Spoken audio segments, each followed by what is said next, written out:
In the year 1940, during World War II, France was defeated by Germany. Japan took advantage of the opportunity and occupied the Indochina region, which was under French occupation at the time. Part of the Vietnamese people rejoiced and thought that the Japanese would liberate them from French occupation. I wouldn't say liberate, it's more like under new management.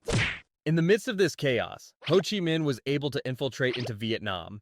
He was a Vietnamese political opponent who was exiled by France and ended up in China, joined the communists and founded the Indochinese Communist Party in exile. And when he returned, he founded Vietnamese Independence League, aka the Viet Minh Front, an armed militia to fight the Japanese forces, and French as well. In the year 1945, after Japan was defeated, it withdrew from Vietnam, and Ho Chi Minh delivered the independence speech of the Democratic Republic of Vietnam amidst great popular celebration. Amidst the celebrations and joy, France storms the party and said, "Look who's back," and sends thousands of soldiers to Vietnam, whether French or soldiers from its colonies, and with the help of part of the Vietnamese people who opposed communism, as well as with the help of the United States of America, which supplied them with weapons and logistical support, France was able to control a large part of Vietnam. But the communist camp led by China and the Soviet Union helped the Viet Minh with weapons and training, which enabled them to wage a guerrilla warfare. And they inflicted on the French heavy losses in soldiers and infrastructure, such as bombing bridges and railways. In the year 1950, the Korean War began.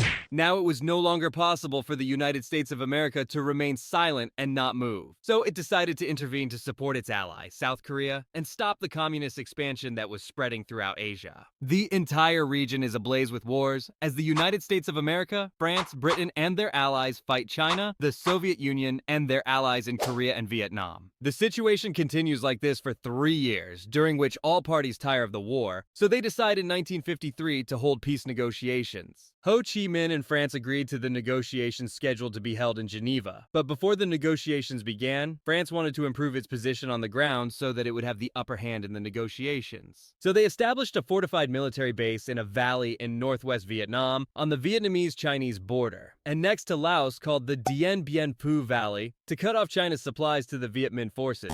They were confident that no one would think of attacking them because the valley was surrounded by high mountains covered by dense forests. The base commander proudly said, "I have more weapons than I need." What a stupid move. 50,000 Viet Minh fighters surrounded the valley with about 200 large artillery, which they transported, disassembled, along with ammunition and food on their feet across the mountains and forest with the help of 250,000 Vietnamese civilians. They continued to bomb and besiege the military base for 55 days until the French forces announced their surrender. 11,000 French soldiers were captured, only 3,300 of whom survived. The day after France's surrender, diplomats met in Geneva and began negotiations. Although Ho Chi Minh had actually won the war, his forces were exhausted, and he would not be able to continue without the support of China and the Soviet Union. But they advised him to accept negotiations because they had lost a lot during the Korean War.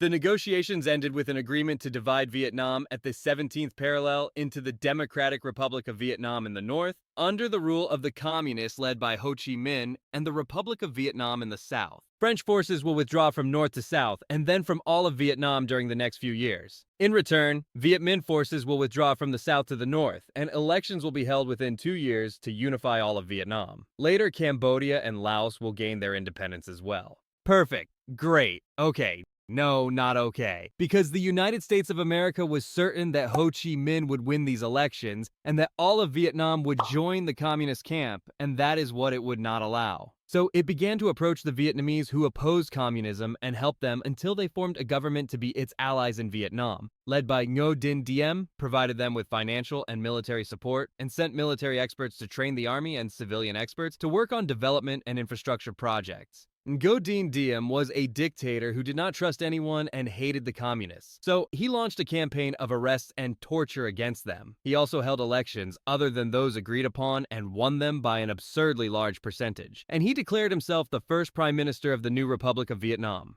Also, Ngo Dinh Diem was a Catholic Christian, so he was restricting the Buddhists, who constituted the majority of the people, such as closing Buddhist temples and banning their flags, which forced them to protest. Ngo Dinh Diem forces opened fire on them and arrested a large number of them.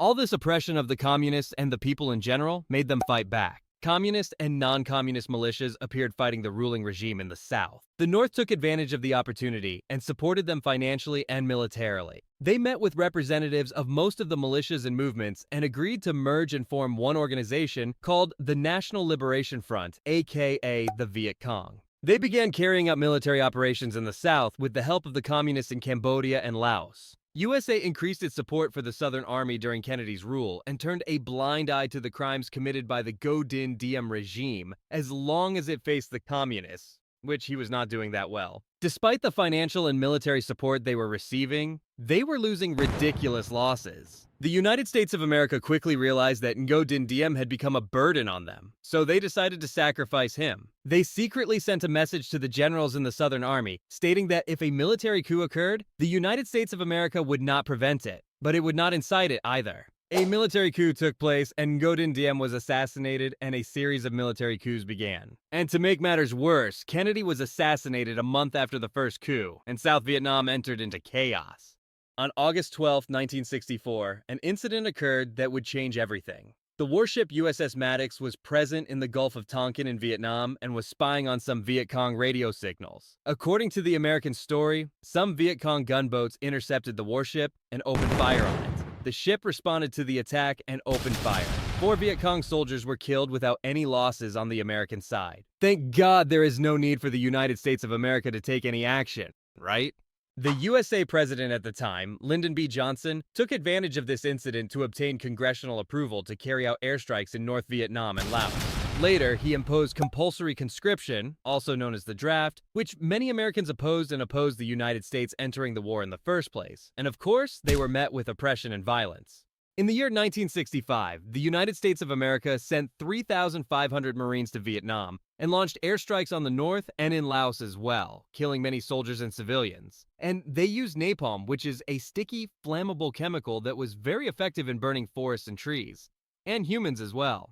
The Viet Cong continued to fight the Americans and the Southern forces fiercely, despite all the losses they were suffering, whether among the ranks of the military or civilians. By the end of 1965, the number of American soldiers in Vietnam had reached about 200,000. But their morale was low due to the blows they received and the guerrilla warfare and attrition they were facing. President Johnson requested the help of his allies in the Southeast Asia Treaty Organization, aka SATO, in his war, and Canada and South Korea also joined. Although the situation in Vietnam was very difficult, President Johnson continued to lie to the American people that things were under control and we would win the war within months. But the situation was far from this. Despite the American military and technological superiority, the Vietnamese were playing on their own field and had knowledge of the environment and geography. They were also supported by China and the Soviet Union, and they developed tunnel networks that helped them move, transport, and store weapons, and surprise the American forces and their allies. And they also used to create ambushes and traps in various and innovative ways. In the midst of all this, the Viet Cong launched a major attack and surprised the American and South Vietnamese forces with about 85,000 Viet Cong fighters in the city of Saigon and took control of it and the headquarters of the American embassy there. After intense fighting that lasted about a month, the American and South Vietnamese forces were able to take control on the city again, or what was left of it at least. About 3,000 civilians were killed during the battles. This war was cruel, and so was the behavior of the combatants on both sides.